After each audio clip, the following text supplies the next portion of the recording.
Hello everyone, this is Shoaib Aftab. जिन लोगों को नहीं पता, नीट 2020 में I was all India rank 1। आज की इस वीडियो में हम डिस्कस करने वाले हैं पीवाईक्यू एनालिसिस का, जो हम लोग एक सीरीज रन कर रहे थे, पीवाईक्यू एनालिसिस सीरीज का पार्ट 2। एटलीस्ट मेरे वाले पार्ट का पार्ट 2, बिकॉज बायो वाले पार्ट में भी चल रहा है तो उसमें पार्ट 1 पार्ट 2 हो चुका है। फिजिक्स वाले पार्ट में जो मैं कर रहा हूँ उसमें पार्ट 2 है आज। और आज का जो टॉपिक है, आज का टॉपिक है काइनेमैटिक्स। बेसिकली क्या हम लोग यहाँ पे बोलना चाह रहे हैं, हम लोग यहाँ पे डिस्कस करेंगे चैप्टर वाइज क्या वेटेज है, यानी कि इस चैप्टर का क्या वेटेज रहा है, ट्रेंड क्या रहा है, आगे किस टाइप के क्वेश्चन हम एक्सपेक्ट कर सकते हैं। पीवाईक्यूज डिस्कस करेंगे, बिकॉज पीवाईक्यू एग्जैक्ट तो नहीं, बट पीवाईक्यू बेस्ड जो भी टॉपिक होते हैं, जो हाई टॉपिक्स होते हैं, उसमें से कहीं ना कहीं क्वेश्चंस बार बार रिपीट होते हैं। तो मैं आपको आज वही बताऊंगा, जो टॉपिक्स इंपॉर्टेंट है, जो पीवाईक्यूज इंपॉर्टेंट है, उसके अंदर आपको उस टॉपिक को कैसे पढ़ना चाहिए वो भी मैं आपको थोड़ा थोड़ा यहाँ पे बताऊंगा। तो मैं क्या चाहता हूँ कि एक ऐसे वीडियोस की रिपोजिटरी बन जाए कि आप अगर उन वीडियोस को चेकआउट कर सकते हैं, तो उसके बाद क्या होगा, आप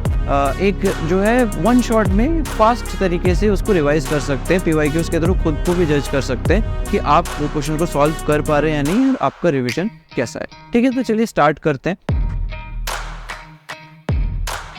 सबसे पहले मैं वेटेज के बारे में बता दूं। देखो, इसमें मोशन इन 1D आता है, मोशन इन अ प्लेन आता है, दोनों पार्ट्स आते हैं।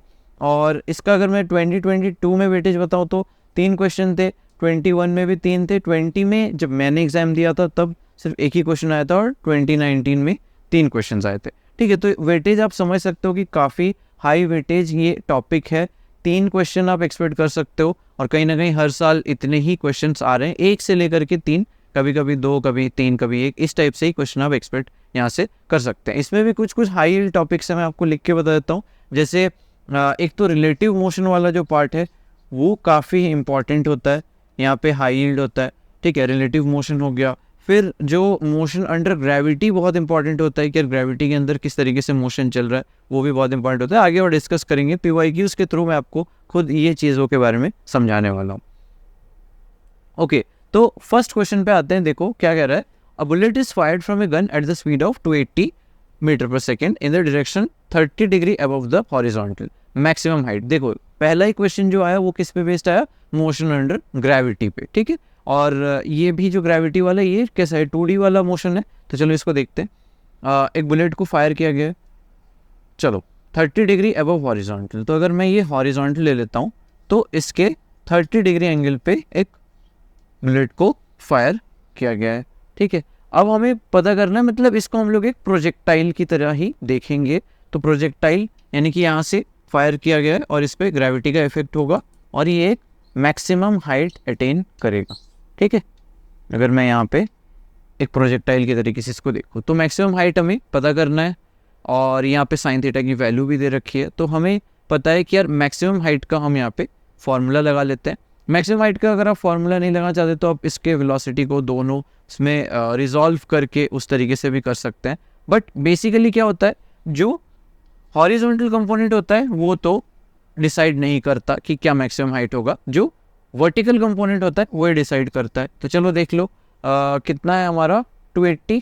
तो 280 साइन थीटा, ठीक है, जो अपना वर्टिकल कंपोनेंट होगा साइन थीटा होगा। तो कितना है वो, साइन थीटा की वैल्यू यहाँ पे दे रखी है, वैसे आपको पता ही है, हाफ होता है साइन 30। तो ये हो गया अपना 140। ठीक है, और इसको आप 2 इंटू, अगर आप इसको पूरा फॉर्मूला लिखते हैं तो साइन थीटा के टर्म्स में लिख सकते हैं, या फिर जो वर्टिकल वेलोसिटी कंपोनेंट है, सॉरी, u²/2g होता है ना। ओके, ये तो टाइम का मैं लगा रहा था, तो यहाँ पे आप फॉर्मूला लगा दीजिए हाइट का।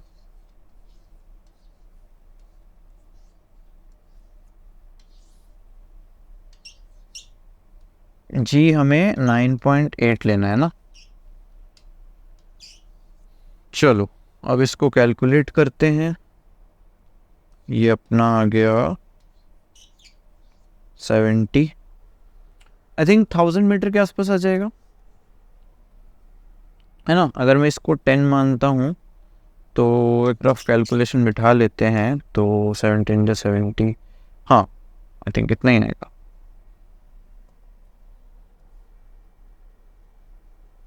ठीक है, तो आप एग्जैक्ट कैलकुलेशन भी कर सकते हैं। मैंने एक रफ कैलकुलेशन आइडिया से यहाँ पे लगाया, तो u², अगर आप ये you square sine square theta वाला फॉर्मूला लगाते हैं, या फिर वर्टिकल वाला जो है यू वर्टिकल बाई 2g, उस तरीके से भी कर सकते हैं। तो ईजी था।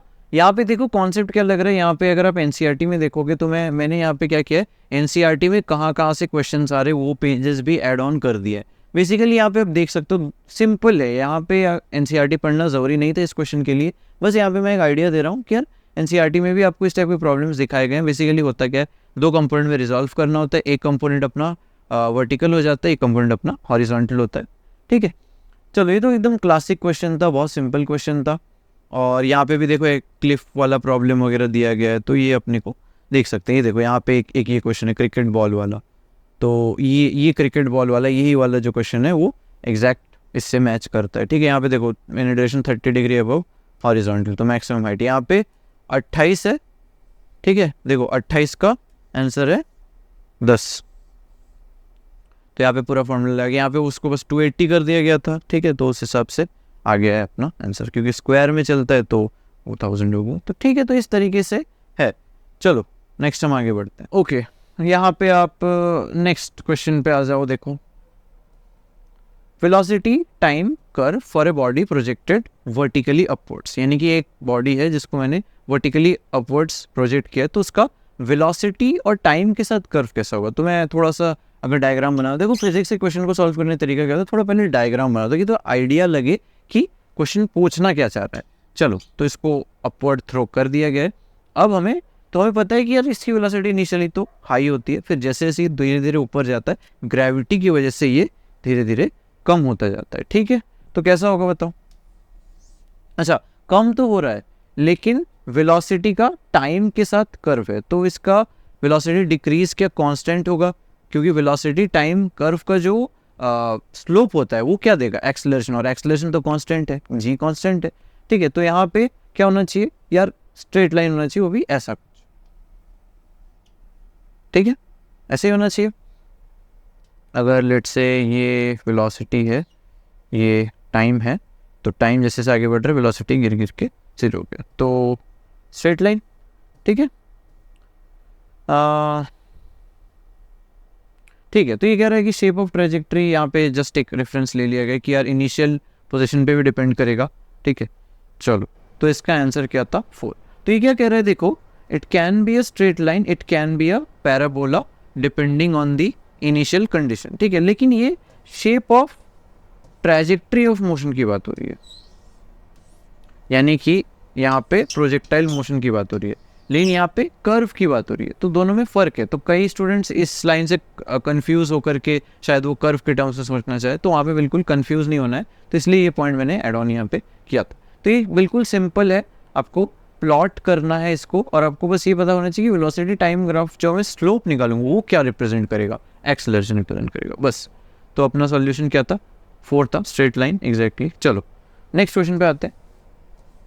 अच्छा, डिस्प्लेसमेंट ऑफ पार्टिकल को रिप्रेजेंट किया गया एक इक्वेशन के थ्रू। ठीक है, इक्वेशन यहाँ पे दी गई है, s = 3t³ + 7t²। देखते हैं अभी इक्वेशन आगे क्या बोल रहा है, s मीटर में है, t सेकेंड्स में है। ठीक है, एक्सेलरेशन ऑफ द पार्टिकल निकालना है, तो ये सिंपल डिफ्रेंसिएशन वाला है, हमें s पता है, इसको ds/dt कर लेंगे तो अपना वेलोसिटी आ जाएगा। ये क्या होता है, ds/dt। अब डिफ्रेंसिएशन, सिंपल डिफ्रेंसिएशन, ये एक्चुअल में बेसिक मैथ्स वाला क्वेश्चन है। ठीक है, बट यहाँ पे क्योंकि डिस्प्लेसमेंट है, फिर डिस्प्लेसमेंट के बाद एक्सेलरेशन है, तो इस वजह से हम लोग इसको हमने इसको काइनेमेटिक्स में रख रखा है। तो ठीक है, तो चलो इसको डिफ्रेंशिएट करते हैं। तो ये 3 यहाँ पे आ जाएगा, तो अपना हो जाएगा 9t² + 14t + 5। अब इसको फिर डिफ्रेंशिएट करते हैं, बिकॉज dv/dt क्या होता है, एक्सेलरेशन। अब हमें एक्सेलरेशन ही निकालना है यार, तो एक्सेलरेशन निकालते हैं। चलो, ये आ जाता है 18t + 14, तो कितना हो जाएगा, t = 1, तो 18 + 14 यानी कि कितना हो जाएगा बताओ, 32। ये बहुत इजी क्वेश्चन AIPMT में आया हुआ है 2000 के टाइम पे, तो इस टाइप से भी क्वेश्चन आते हैं। ओके, तो यहाँ पे बस ये बताया गया कि डिफ्रेंशिएट करना होता है हमें, i कैप j कैप के टर्म्स में ही बताया गया है। तो बेसिकली वही है कि अगर आप डिस्प्लेसमेंट को डिफरेंशिएट करोगे वेलोसिटी आएगी, वेलोसिटी को डिफरेंशिएट करोगे एक्सेलरेशन आएगी। Basically rate of change of displacement velocity, rate of change of velocity acceleration. ठीक, चलो ये हो गया, तो आंसर क्या होगा 32। नेक्स्ट क्वेश्चन पे हम आते हैं। कार एक कांस्टेंट स्पीड से एक सर्कुलर ट्रैक पे है, चलो बना लेते हैं। सर्कुलर ट्रैक है, इस पे कांस्टेंट स्पीड में और इसका रेडियस भी दिया गया है 100। चलो अब ये कह रहा है कि एक लैप मतलब यहाँ से लेके पूरा ये घूम के एक बार और आ गया, इस पे कितना टाइम लग रहा है अपना 62.8 seconds. Average velocity and average speed for each circular lap. अच्छा देखो, एक सर्कुलर लैप में डिस्प्लेसमेंट क्या है, 0। ठीक है, यहाँ पे बहुत लोग मिस्टेक करते हैं। एवरेज वेलोसिटी क्या होता है, डिस्प्लेसमेंट अपॉन टाइम, मतलब कि टोटल जो टाइम लगा उसमें कितना, final minus initial. Average velocity में यहाँ पे हम लोग को हर पॉइंट की वेलोसिटी से फर्क नहीं पड़ता, फाइनल क्या पोजीशन है, इनिशियल क्या पोजीशन है, final position minus initial position के तरीके से हमें देखना है। तो फाइनल पोजीशन क्या है वहीं पे, तो डिस्प्लेसमेंट कितना हुआ, 0। तो हमें पता है कि एवरेज वेलोसिटी तो पक्का 0 है, तो अपने 0 आ गया। और एवरेज स्पीड हमें पता है कि यार डिस्टेंस तो चला ही है, स्पीड में क्या आता है, डिस्टेंस आता है, तो 0 तो पक्का नहीं हो सकता। तो इस तरीके से भी आप आंसर लगा सकते हो सेकंड वाला, क्योंकि और कोई ऑप्शन, पहले ही 2 ऑप्शन एलिमिनेट हो गए थे। ठीक है, तो यहाँ पे 0 तो हो नहीं सकता, इस बेस पे आप लगा सकते हो। लेकिन अगर आप कैलकुलेट भी करना चाहते हो, कोई नहीं, कैलकुलेट कर लेते हैं। तो 2 पाई r, रेडियस अपना 100, ये अपना टोटल डिस्टेंस है, सर्कमफ्रेंस 2 पाई r, और इसको हमें डिवाइड किससे करना है, टाइम से, 62.8 से। चलो 3.14 इंटू 2 कितना होता है, 6.28। तो ये 6.28 ये कट जाएंगे 10 और ये 0 0 यानी कि 10, तो आंसर क्या जाएगा 10 मीटर पर सेकेंड। समझ गए, बहुत इजी क्वेश्चन है। तो basically average speed, average velocity को यहाँ पे डेफिनेशन दी गई है। एवरेज स्पीड क्या चेक करता है, टोटल पाथ लेंथ, मतलब कि अगर ये पाथ में चला है तो टोटल पाथ की क्या लेंथ है, यानी कि पूरी टोटल पाथ की लेंथ। लेकिन एवरेज वेलोसिटी वो नहीं दिखेगा। एवरेज वेलोसिटी क्या दिखता है, average velocity is defined as the change in position और डिस्प्लेसमेंट। ठीक है, ये पार्ट ही हाईलाइट हो गया, मिट गया। बेसिकली क्या बोलना चाह रहा है कि यार पोजीशन या डिस्प्लेसमेंट में जितना चेंज हुआ है divide by the time interval. तो बस सिंपल था, काफ़ी सिंपल क्वेश्चंस होते हैं इस पे। तो इसमें तो आपको पक्का स्कोर करना ही है, मतलब अगर 3 क्वेश्चन भी आ रहा है तो 3 पक्का करेक्ट करके आओगे। ठीक है, चलो तो ठीक है, हम लोग वैसे भी इतना कैलकुलेशन बिना किए आंसर ला दिया था। चलो अगले क्वेश्चन पे आ जाते हैं। क्या कह रहा है, boy standing at the top of tower, उसकी हाइट कितनी है, 20 मीटर, उसने स्टोन ड्रॉप कर दिया है। Assuming g equals to 10 metre per second square. ठीक है, अगर g 10 metre per second square है तो velocity with which it hits the ground. चलो तो बेसिकली अपने पास हाइट है, हाइट अपने को पता है कितना है 20 मीटर। यहाँ से हमने स्टोन ड्रॉप किया और फाइनली जब ये ग्राउंड को हिट कर रहा है तो इसकी हमें वेलोसिटी बतानी है। चलो फिर हाइट वाला फॉर्मूला लगा के भी निकाल सकते हो, बट वैसे भी निकाल सकते हो। ठीक है, वेलोसिटी की फॉर्मूला क्या होती है इस केस में, अगर ग्रेविटी वाला है तो √2gh। चलो निकालते हैं, √2 मल्टीप्लाइड बाई g की वैल्यू हमें 10 लेनी थी, इंटू हाइट 20। तो 20 इंटू 20 का रूट यानी कि 20, तो आंसर क्या हो जाएगा 20 मीटर पर सेकेंड। चलो ठीक है, डन। तो बहुत इजी था ये भी। तो इस टाइप से इतने इजी क्वेश्चंस यहाँ पे पूछे जाते हैं। ठीक है, ये देखो फ्री फॉलिंग ऑब्जेक्ट्स वगैरह ये सब पे थोड़ा बहुत यहाँ पे बताया गया है एनसीईआरटी में। आप यहाँ से देख सकते हो कि किस तरीके से ग्राफ एंड ऑल, इस टाइप से भी क्वेश्चंस, ये सब थोड़े वेरिएशन है। तो मैंने ये क्यों ऐड किया, बिकॉज इस टाइप के वेरिएशन थोड़े आ सकते हैं। ठीक है, तो ये एक बार जो देख लेना, एनसीईआरटी एक बार पढ़ लेना ऊपर से। एक्सेलरेशन पे क्वेश्चन आ सकता है, इस टाइप से क्वेश्चंस आ सकते हैं। तो यहाँ ये तो वैसे सिंपल था बिल्कुल, √2gh हमें करना था और आंसर निकालना था। अब आते हैं नेक्स्ट पार्ट पे। देखो नेक्स्ट पार्ट में क्या बोल रहा है, body starting from rest along a straight line with constant acceleration, variation of speed with the distances. तो देखो बॉडी रेस्ट से स्टार्ट कर रहा है, ठीक है, रेस्ट से स्टार्ट कर रहा है और ये along a straight line move कर रहा है विद कांस्टेंट एक्सेलरेशन। पहला कर्व क्या है, देखो वेलोसिटी का डिस्टेंस के साथ है। ठीक है, हाँ, तो हमें वही निकालना है बेसिकली वेलोसिटी का डिस्टेंस के साथ। अच्छा, बॉडी अगर रेस्ट से स्टार्ट कर रहे हैं यानी इनिशियल वेलोसिटी कितनी रही होगी, 0। तो यहाँ पे ये कर्व तो हो गया गलत, क्योंकि इनिशियल वेलोसिटी कुछ ना कुछ दिखाया गया। ठीक है, चलो अब वेलोसिटी 0 है। अब क्या कह रहा है, कांस्टेंट एक्सेलरेशन। अगर एक्सेलरेशन कांस्टेंट है तो इसका मतलब क्या, वेलोसिटी इंक्रीज हो रही होगी। लेकिन यहाँ पे आप किस स्लोप से इंक्रीज हो रही होगी आप ये नहीं कह सकते। क्यों, बिकॉज यार देखो v का और डिस्टेंस का अगर मैं स्लोप बताऊं तो स्लोप क्या बताता है, एक्सेलरेशन तो नहीं बताता है, वो तो v और t का ग्राफ बताता है एक्सेलरेशन। तो कैसे निकाले, तो सेकेंड इक्वेशन पे आते हैं। तो बताओ यार सेकेंड इक्वेशन क्या थी, s is equals to U T plus half A T square.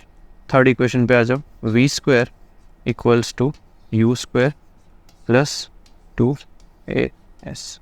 ये सेकेंड और थर्ड इक्वेशन है। चलो सेकेंड फिर भी इतना इंपॉर्टेंट नहीं है। अगर मैं u को यहाँ पे 0 मान लेता हूँ तो ये ख़त्म। तो v square equals to 2as।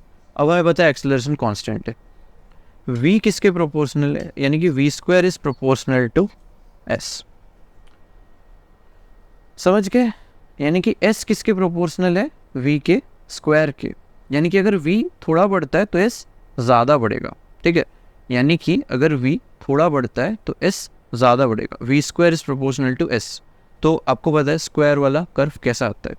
ठीक है, तो देखो सेकेंड वाला तो पक्का गलत होगा। तो v स्क्वायर हमें पता है प्रोपोर्शनल है s के, यानी कि v proportional to under root of s। इस तरीके से भी लिख सकते हैं। तो इसका मतलब क्या, v is proportional to under root of s, यानी कि अगर s 100 हो गया तो v थोड़ा ही बढ़ेगा।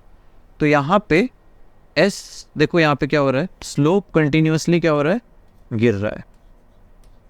ठीक है, स्लोप गिर रहा है, यानी कि s तो ज़्यादा बढ़ रहा है बट v उतना बढ़ नहीं रहा। ठीक है, तो s अगर ज़्यादा बढ़ेगा तो v कम बढ़ रहा है। तो इस तरीके से आप समझ सकते हो तो आंसर क्या हो जाएगा।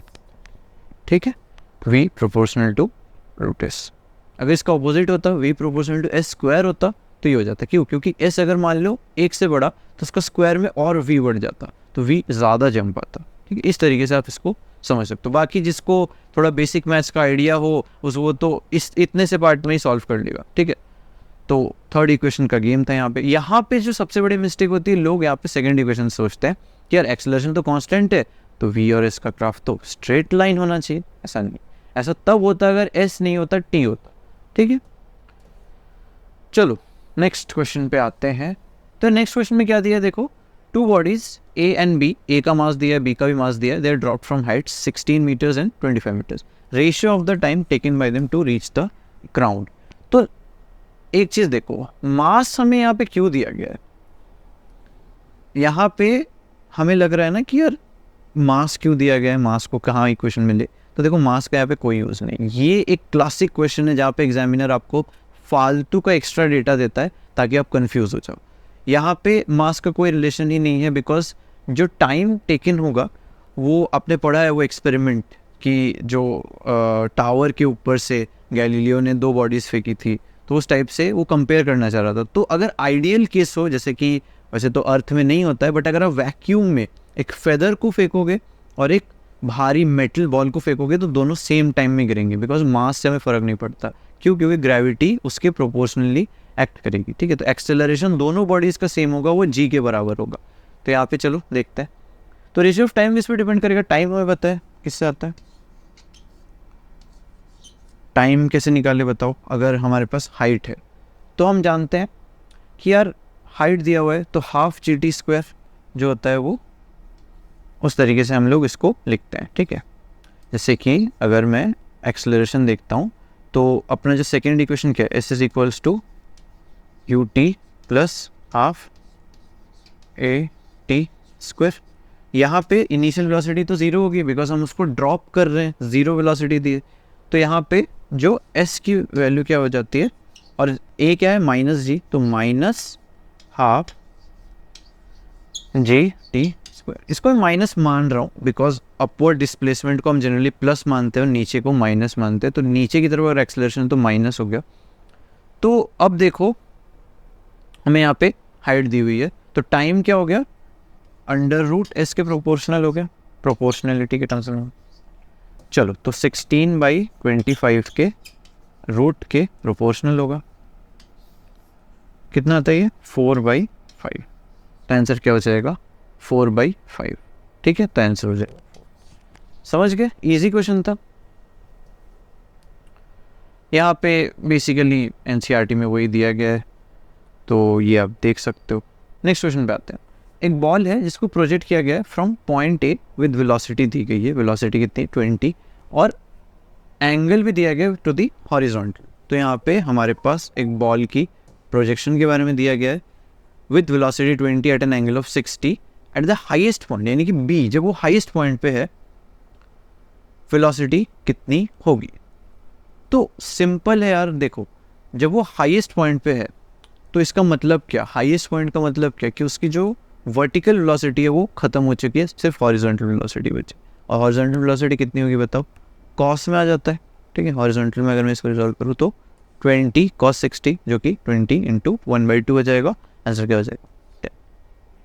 ठीक है, तो आंसर क्या है इसका v metre per second, fourth 10 हो जाएगा। चलो ठीक है, तो इसमें वही दिखाया गया है। देखो ये देखो जो x, या अगर आप इसको यहाँ पे इनिशियल पॉइंट पे रिजॉल्व कर लेते हो x डायरेक्शन में i कैप और vy j कैप, अगर आपने इसको दो रिजॉल्व कर लिया तो हाईएस्ट पॉइंट पे सिर्फ x वाला कंपोनेंट, हॉरिजॉन्टल वाला कंपोनेंट बचता है। ठीक है, चलो आंसर 10। तो काफ़ी इजी क्वेश्चंस, मतलब यहाँ पे कोई क्वेश्चन आपको ऐसा नहीं लगेगा कि यार ये क्या आ गया, ये कैसे होगा, ये बहुत टफ है, ऐसा आपको एक भी क्वेश्चन देख के नहीं लगा होगा। चलो नेक्स्ट क्वेश्चन पे आते हैं। बॉल को प्रोजेक्ट किया गया with velocity 20 metre per second at an angle to the horizontal in order to have the maximum range. मतलब यार मैक्सिमम रेंज मुझे चाहिए, मतलब अगर मैं बॉल को फेंकता हूँ तो इसमें एक थ्योरी आती है, आपने पढ़ा होगा कि अगर मैं बॉल को ज़्यादा एंगल में फेंकूँ तो भी वो ज़्यादा दूर तक नहीं पहुँच पाती है, अगर मैं बॉल को कम एंगल में फेंकूँ तो भी वो ज़्यादा दूर तक नहीं पहुँच पाती है। तो बेस्ट एंगल क्या होगा, मतलब ऐसा कुछ ग्राफ बनता है। ठीक है, मतलब अगर मैं कम एंगल से फेंकता हूँ तो भी ज़्यादा दूर तक नहीं जाएगा, अगर मैं ज़्यादा एंगल से फेंकूँ तो ऊपर की वेलोसिटी ज़्यादा होती है बट दूर ज़्यादा नहीं पहुँचती। तो ऐसा क्या एग्जैक्ट एंगल होगा जब वेलोसिटी हाईएस्ट होगी, सॉरी मैक्सिमम रेंज होगी। तो ये आपको पता ही है 45 डिग्री होता है, क्योंकि उसमें एग्जैक्टली वो सबसे दूर तक पहुँचता है। तो अब कह रहा है कि यार हाईएस्ट पोजीशन पे इसकी वेलोसिटी क्या होगी। तो हाईएस्ट पोजीशन पे हमें इनिशियल एंगल पता है 45, सिर्फ हॉरिजॉन्टल वाला पता करना है। तो 20, अच्छा नहीं, यहाँ पे एंगल ही पता करना है। तो बेसिकली इसमें एंगल तो हमें पता ही है 45, its velocity at the highest position. ठीक है, चलो ये क्वेश्चन में आई थिंक कुछ गड़बड़ है, बिकॉज ये एंगल पूछना चाह रहा है, तो एंगल अपने को पता है 45। अच्छा, अगर कैलकुलेशन, ये मैक्सिमम लोगों से याद होता है, बट अगर आप मेरे से कैलकुलेशन पूछोगे तो मैं कैलकुलेशन भी बता देता हूँ। देखो कैसे होगा, अपने को पता है रेंज का फॉर्मूला। रेंज का फॉर्मूला क्या है बताओ, रेंज का फॉर्मूला है, रेंज का फॉर्मूला होता है horizontal component multiplied by time of flight. ठीक है, horizontal component multiplied by time of flight. अब यार ये हॉरिजॉन्टल कंपोनेंट कौन सा होता है, कॉस थीटा होता है। चलो तो निकाल लेते हैं, v जो भी इनिशियल v मान लेते हैं, टोटल जो इनिशियल वेलोसिटी को v, तो v कॉस थीटा। चलो अब टाइम ऑफ फ्लाइट क्या है, टाइम ऑफ फ्लाइट सिंपल है 2 × horizontal component by g, 2u sine theta by g। ठीक है, तो क्या हो रहा है ये 2u² sine theta cos theta by G, जो कि अगर मैं आपको थोड़ा सा पता हो तो बेसिक मैथ्स में क्या होता है, साइन थीटा कॉस थीटा को मैं रिजॉल्व कर सकता हूँ और फाइनली क्या आ जाता है, वो साइन 2 थीटा बन जाता है, साइन 2 थीटा बन जाता है। ठीक है, तो अगर ये साइन 2 थीटा के टर्म्स में है तो साइन 2 थीटा की मैक्सिमम वैल्यू कितनी होती है। अगर मेरे को साइन 2 थीटा का मैक्सिमम वैल्यू चाहिए, साइन में मैक्सिमम वैल्यू 1 हो सकती है, तो साइन 2 थीटा अगर 1 है तो इसका मतलब क्या है, 2 theta equals to sine 2 theta equal to sine 90 degree, तो 2 थीटा इक्वल्स टू 90 डिग्री। यानी कि थीटा कितना होगा 45। तो बेसिकली इसमें बस थोड़ा सा बेसिक मैथ्स का ज्ञान चाहिए हमें। क्या ज्ञान है कि यार साइन थीटा कॉस थीटा अगर मल्टीप्लाइड है तो वो उसको रिजॉल्व हो जाता है और वो आता है साइन 2 थीटा। अगर आपको पता हो तो आप आराम से कर सकते हैं, ठीक है। चलो हाँ ठीक है, साइन 2 थीटा होता है। साइन 2 थीटा की वैल्यू क्या होती है 2 sine theta cos theta. Sine 2 theta का वैल्यू क्या होता है 2 साइन थीटा कॉस थीटा। तो इसको मैं साइन 2 थीटा लिख सकता हूँ, तो इस वजह से ये होगा, ठीक है। चलो नेक्स्ट पार्ट पे आते हैं। Distance travelled by particle starting from rest moving with acceleration 4/3 metre per second square. अब हमें इसके थर्ड सेकेंड का डिस्टेंस पता करना है, ठीक है। तो डिस्टेंस जो थर्ड सेकेंड में चला, सिर्फ वो थर्ड सेकेंड में, मतलब फर्स्ट सेकेंड में कुछ चला होगा, सेकेंड वाले सेकेंड में कुछ चला होगा, थर्ड सेकेंड में कुछ चला होगा, तो थर्ड सेकेंड की डिस्टेंस हमें पता करनी है। चलो तो हम कैसे निकाल सकते हैं, सिंपल है, सेकेंड सेकेंड तक जितना चला और थर्ड सेकेंड तक जितना चला दोनों को माइनस कर दो, ये तरीका इजी है। चलो ये तरीका लगा लेते हैं। तो हमें पता है u t equals to s is equals to U T plus half A T square. Initial velocity 0 है, यू टी 0 हो गया। अगर मैं एस को अगर मैं सेकेंड इक्वेशन लिखता हूँ यू टी प्लस हाफ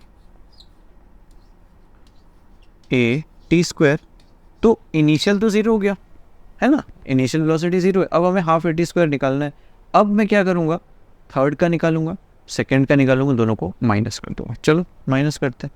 तो थर्ड का पहले निकाल लेते हैं, हाफ मल्टीप्लाइड बाई ए कितना है 4/3। अब कॉमन लेके माइनस कर लेते हैं, ठीक है। Half A T square minus half A T square करेंगे तो T2 माइनस T1 का स्क्वायर कॉमन ले लो। चलो कॉमन लेंगे तो क्या आ जाएगा हमारे पास, थर्ड का स्क्वायर 9 माइनस 4, ठीक है। तो ये कितना होगा, 2 को अगर मैं यहाँ से काटूँ तो ये आ गया अपने पास 2/3 मल्टीप्लाइड बाई 5, तो आई गेस 10/3, ठीक है। तो अपना फर्स्ट ऑप्शन आ जाएगा। आंसर चेक कर लेते हैं।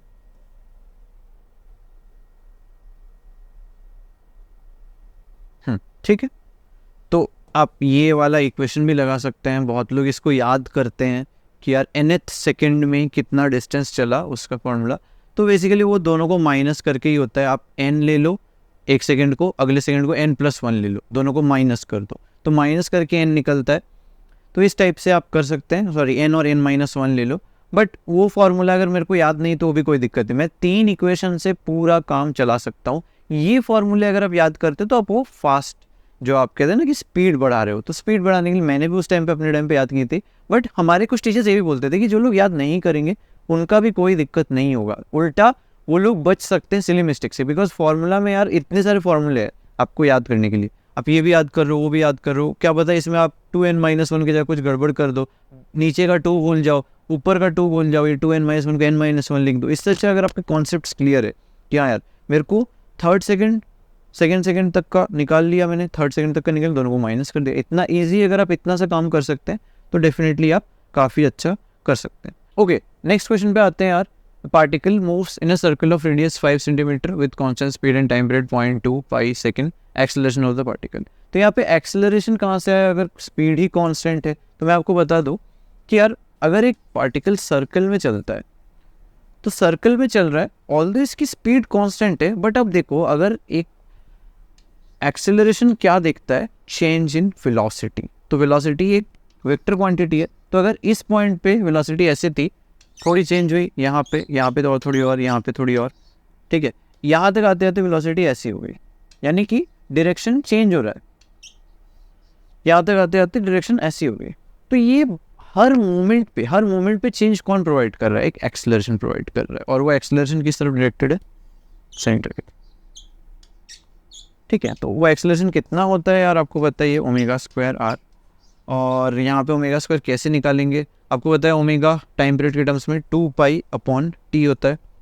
तो यहाँ पे मैं 2π/t कितना है 0.2 पाई है, 0.2 पाई का होल स्क्वायर ले लूँगा, मल्टीप्लाई करूँगा इसे रेडियस से, और रेडियस अपने पास कितना है यार 5 सेंटीमीटर है। चलो 5 सेंटीमीटर यानी 5/100 मीटर्स के टर्म में, बिकॉज यहाँ पे सारे मीटर पर सेकेंड स्क्वायर है। तो ये 0.2 मल्टीप्लाइड मतलब डिवाइड 2 डिवाइड बाई 0.2 ये 10 आ गया, तो यहाँ पे अपना 10 का स्क्वायर 100 हो गया। तो 100 मल्टीप्लाई अगर मैं करूँ 5/100 से, फिर 100 कैंसिल आउट हो गया, आंसर क्या गया 5। चलो आंसर आ गया 5। ठीक है, नेक्स्ट क्वेश्चन पे आते हैं यार। मिसाइल को फायर किया गया, maximum range with an initial velocity of 20 metre per second, अगर जी इतना है तो रेंज। तो रेंज का हमने थोड़ी देर पहले अभी एक फार्मूला पढ़ा था, ठीक है, बट मैक्सिमम रेंज है तो वही है। बेसिकली फार्मूला क्या था, u square sine 2 theta by G, ये था हमारा मैक्स रेंज। मैक्स रेंज मतलब जितना मैक्सिमम हो सकता है हमने उसको फायर किया, और यहाँ पे थीटा में बताया मैक्सिमम रेंज में 45 हो जाता है। तो साइन 2 थीटा यानी कि 2 × 45 साइन 91, यानी कि u स्क्वायर बाई जी। और u स्क्वायर बाई जी हम कितना निकाल सकते हैं बताओ, 20 मल्टीप्लाइड बाई 20/10, आंसर क्या आ जाएगा 40 मीटर्स। तो ये बहुत ईजी क्वेश्चन है। चलो यहाँ पे भी आप देख सकते हो, ठीक है, हॉरिजॉन्टल रेंज ये देखो, हॉरिजॉन्टल रेंज के यहाँ पे फॉर्मूला दी हुई है, v नॉट यानी u कह सकते हो v naught square sine 2 theta naught यानी इनिशियल जो थीटा थी बाई जी। और अगर मैं साइन 2 थीटा मैक्सिमम कब होगी, जब 45 डिग्रीज होगा। तो देखो एनसीईआरटी पढ़ने का इंपॉर्टेंस क्या, आपको ये चीज़ें ऑलरेडी पता होती है। तो ये आ गया अपना range v naught square by G. ठीक है, अब नेक्स्ट क्वेश्चन पे आते हैं। मैक्सिमम रेंज के लिए angle of projection theta equals to 45, वही है। तो ये नेक्स्ट क्वेश्चन नहीं था, सॉरी ये एक्सप्लेनेशन था। यहाँ पे आप देख सकते हैं कैसे ये आया 40।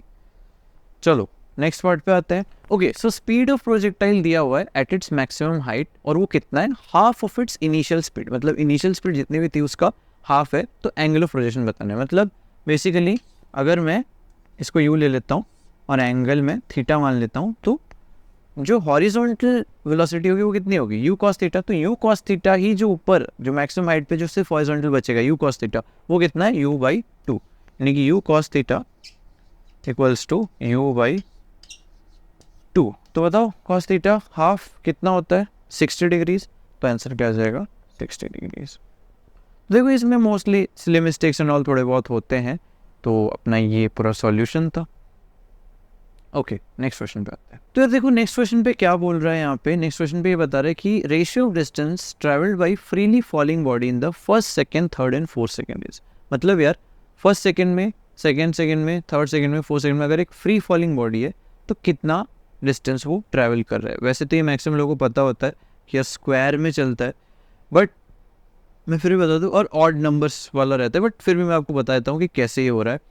चलो तो हम इसको फिर से माइनस वाला तरीका अपनाएंगे कि यार फर्स्ट सेकंड में हाफ जी टी स्क्वायर, तो यहाँ पे हाफ जी को हटा दो, हाफ जी तो कॉमन है, तो हाफ जी वाले पार्ट को हटा दो फर्स्ट सेकंड में, तो टी स्क्वायर, बेसिकली जो डिस्टेंस होगा वो टी स्क्वायर के प्रोपोर्शनल होगा। तो फर्स्ट सेकंड में कितना हुआ 1, सेकंड सेकंड में टोटल डिस्टेंस, सिर्फ सेकंड सेकंड नहीं, जो at the end of 2 second total distance, क्योंकि यार मैं ऐसे मान रहा हूँ फर्स्ट सेकंड में इतना गया, सेकंड सेकंड में इतना, बिकॉज थोड़ा ज़्यादा होगा ऑब्वियसली, स्पीड बढ़ चुकी है, अब यहाँ पे आके और स्पीड बढ़ चुकी है, थोड़ा ज़्यादा होगा। ये थर्ड सेकंड, ये फोर्थ सेकंड, आगे का, ठीक। तो फर्स्ट सेकंड में हाफ जी टी स्क्वायर, तो यहाँ पे हाफ जी हटा दो, सब में कॉमन होगा, बस प्रोपोर्शनैलिटी मानते हैं। सेकंड सेकंड के एंड में यानी कि 2 सेकंड्स के एंड में कितना हो जाएगा, टी स्क्वायर 2 का स्क्वायर 4, यानी कि ये जो पूरा डिस्टेंस है वो 4, ये पूरा है वो 1 के प्रोपोर्शनल एक्चुअली, ठीक है। ये पूरा डिस्टेंस कितना होगा 9 टी स्क्वायर, ठीक है। अब हमें निकालना है, ये तो अपना टोटल है, तो ये इंडिविजुअल सेकंड्स में कितना हुआ, इसमें कितना हुआ, ये क्या है 3, 4 - 1 3, ये कितना है 9 - 4 5, अगर आप 4 में निकालोगे ना तो ये होगा 4 का स्क्वायर 16, अच्छा 16 - 9 7, तो ये पार्ट हो जाएगा अपना 7। तो 1 3 5 7 के रेशियो में चलता रहता है, यानी कि ऑड नंबर्स के रेशियो में चलता रहता है, 1 3 5 7 9 इस टाइप से चलता रहेगा, ठीक है। इस टाइप से भी आप निकाल सकते हो, बिल्कुल आप हर सेकंड का अगर आप फार्मूला लगाते हो उस टाइप से भी आप निकाल सकते हो। चलो नेक्स्ट क्वेश्चन पे आते हैं। Particle moves along a straight line OX, अगर मैं OX एक स्ट्रेट लाइन मान लूँ, उसमें पार्टिकल मूव कर रहा है। यहाँ पे इक्वेशन दी हुई है अब हमें पूछा है कि how long would the particle travel before coming to rest, यानी कि यहाँ पे कह रहा है कि अगर at a time t displacement इतना दिया हुआ है तो मैं टाइम 0 पे निकाल देता हूँ कि टाइम 0 पे क्या सिचुएशन है। मेरे को पूछा गया है कि रेस्ट में आने से पहले ये कितना ट्रैवल कर लेगा, तो मैं टाइम 0 पे पहले निकाल के देखता हूँ। टाइम 0 पे मेरा जो पोजीशन है वो है 40, टाइम 0 पे मेरा वेलोसिटी कितना होगा, चलो इसको डिफ्रेंशिएट करते हैं। 12 minus 3t square.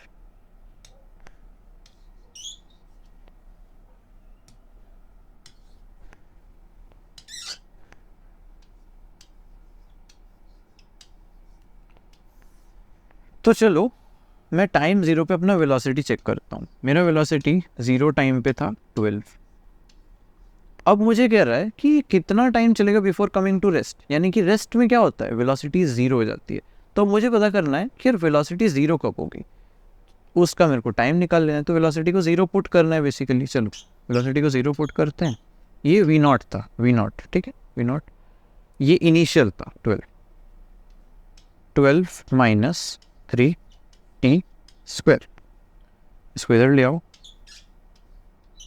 3t square equals to 12, जी 4 जा 12, तो t की वैल्यू क्या आ जाएगी, टाइम हमेशा हम पॉजिटिव वाला लेते हैं तो 2 सेकेंड्स, ठीक है। अब ये कह रहा है डिस्टेंस बताना है। देखो यहाँ पे वैसे तो टाइम पूछा है बट यहाँ पे ऑप्शन डिस्टेंस है, तो मतलब डिस्टेंस वाला क्वेश्चन है, तो हमें डिस्टेंस पता करना है कि कितना डिस्टेंस चला।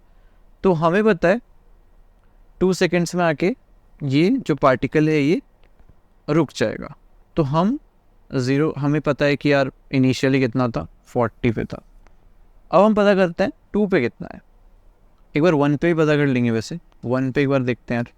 1 पे है अपना 40 प्लस 12 माइनस 1, ठीक है, तो ये हो गया अपना 51, ठीक है।